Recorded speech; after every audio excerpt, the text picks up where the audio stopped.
25 साल में से 15 साल बीजेपी और एनडीए इख्तिदार पर है और यही बुनियादी वजह है कि आज एक ग्रेजुएट बेरोजगार है, किसान खुदकुशी कर रहे हैं। चीन से बगैर इंपोर्ट करे हमारे देश का निजाम नहीं चल सकता।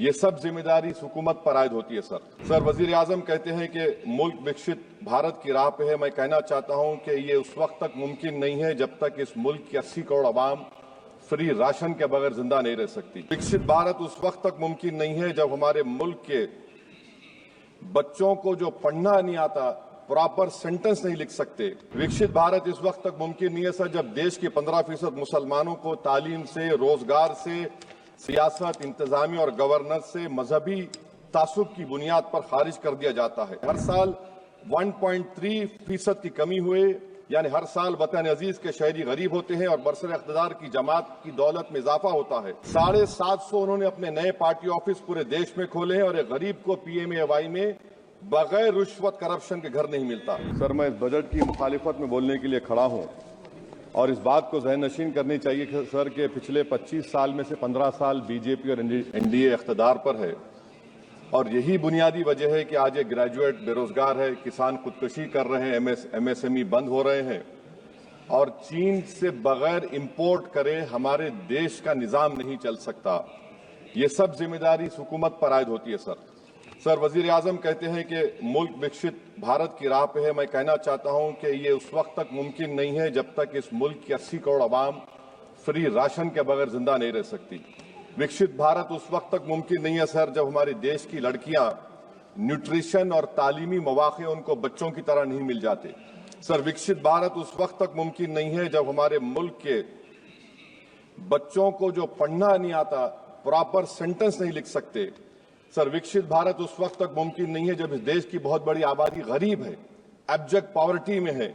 विकसित भारत इस वक्त तक मुमकिन नहीं है सर जब देश के 15% मुसलमानों को तालीम से, रोजगार से, सियासत, इंतजामी और गवर्नेंस से मजहबी तासुब की बुनियाद पर खारिज कर दिया जाता है।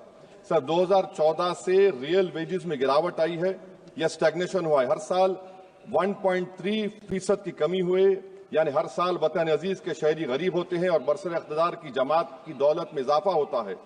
750 उन्होंने अपने नए पार्टी ऑफिस पूरे देश में खोले हैं और एक गरीब को PMAY में बगैर रिश्वत करप्शन के घर नहीं मिलता। सर तनख्वाहों में कमी, गिरावट से सबसे ज्यादा नुकसान मुसलमान, दलित और आदिवासी को है क्योंकि इनमें सबसे ज्यादा गरीब हैं।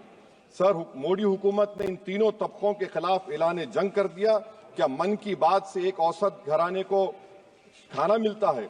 सर वजीर आजम ने हालिया आवाम को, जनता को मशवरा दिया कि खाने के तेल में कमी करने से जिस्म का वजन कम होता है। सर मगर इस हुकूमत के मोटापे का अंदाजा लगाइए कि 2014 और 22 से मोदी हुकूमत ने एडवर्टाइजमेंट के ऊपर 3,260 करोड़ रुपए खर्चा किए।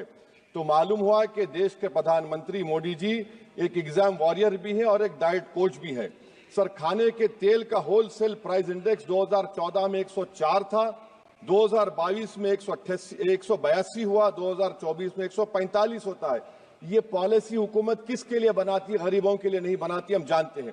सर 80% भारत की आबादी माइक्रो न्यूट्रिएंट डिफिशियंसी है, सफर करती है।